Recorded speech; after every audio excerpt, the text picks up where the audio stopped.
باطن میں جھانک کر دیکھنے کی ہمت رکھتے ہو تو دیکھو اس کے پیچھے بھی قرآن کے اصول کار فرمایا۔ لیکن چونکہ انہوں نے قرآن سے مادی ترقی حاصل کرنی تھی، اقبال نے اپنے ایک دوست کو لکھا کہ اگر مغرب کی ترقی کے باطن میں جھانک کر دیکھنے کی ہمت رکھتے ہو تو دیکھو اس کے پیچھے بھی قرآن کے اصول کار فرمایا۔ لیکن چونکہ انہوں نے قرآن سے مادی ترقی حاصل کرنی تھی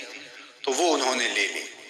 مسلمان نے مادی ترقی حاصل کرنی تھی اور قرآن سے روحانی ترقی حاصل کرنی تھی۔ قرآن سے اس نے زندگی کی زیب و زینت بھی لینی تھی اور قرآن سے آخرت کا جمال بھی حاصل کرنا تھا، لیکن انہوں نے اس کتاب کو پھینک دیا اور نتیجہ کیا ہوا نہ زندگی کا جمال نصیب ہوا نہ آخرت کا حسن عطا ہوا۔ قرآن انسان کو کھڑا کرتا ہے، انسان کو عروج دیتا ہے، انسان کو اس کی ذات سے ملواتا ہے، خودی کا تعقل دیتا ہے، اس کی ذات سے اس کو آگاہ کرتا ہے، اس کو مقصد زندگی بتاتا ہے، اس کو زندگی گزارنے کا اسلوب بتاتا ہے، اس کو معاد اور آخرت کی زندگی کے بارے بتاتا ہے کہ یہاں رہنا ہے تو کیسے رہنا ہے، وہاں جانے کا راستہ کیا ہے۔ قرآن اس کو مکمل، کامل اور اکمل زندگی عطا فرماتا ہے، لیکن انسان نے قرآن سے زندگی تلاش ہی نہیں کی اور اس سے زندگی حاصل ہی نہیں کی۔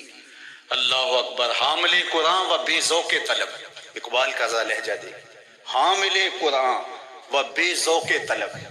العجب ثم العجب ثم العجب۔ اقبال کہتے ہیں افسوس ہے یہ قوم حامل قرآن ہے لیکن بے ذوق طلب، لیکن اس ذخیرے سے حاصل کچھ نہیں کر رہی، حتیٰ کہ اس کو طلب بھی نہیں ہے کہ اس کو اٹھا کے دیکھو تو صحیح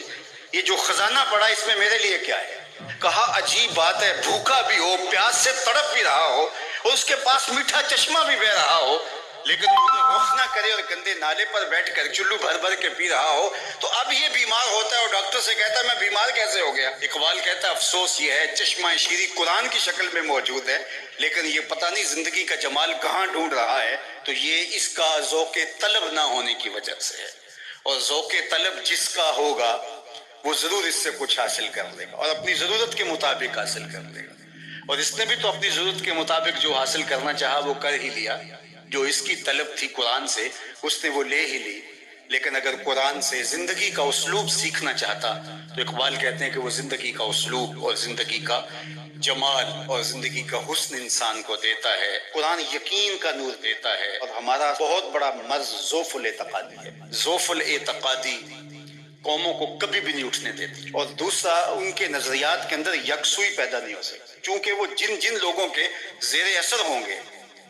ان لوگوں کے نظریات کے حامل ہوں گے اور وہ قوم ہی نہیں بن سکے۔ اور نتیجہ کیا کہ ایک علاقے کا اسلام دوسرے علاقے کے اسلام سے نہیں ملتا، ایک پیر خانے کا اسلام دوسرے پیر خانے کے اسلام سے نہیں جڑا ہوا، ایک تنظیم کا اسلام دوسری تنظیم کے اسلام سے نہیں جڑا ہوا۔ تو یہ سارے اسلام سینکڑوں ہزاروں کی شکل کے اندر جو نشو و نما پا رہے ہیں، تو یہ جتنے مرضی اوپر چلے جائیں نتیجہ خیز نہیں ہوں گے۔ نتیجہ خیز تب ہوں گے جب ماخذ ایک ہوگا، وہ قرآن مجید ہوگا۔ تو قرآن مجید سے جڑنا، قرآن مجید سے وابستہ ہونا دل بستگی تعلق خاطر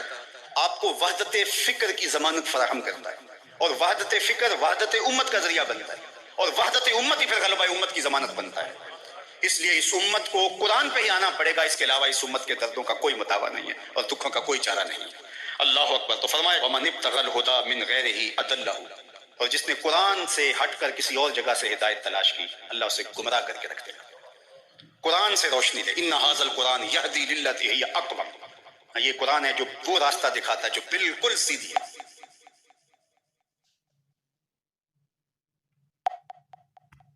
تو جس نے قرآن سے ہٹ کر کسی اور جگہ سے راستہ تلاش کیا تو اللہ کے محبوب فرماتے ہیں کہ اللہ اس کو گمراہ کر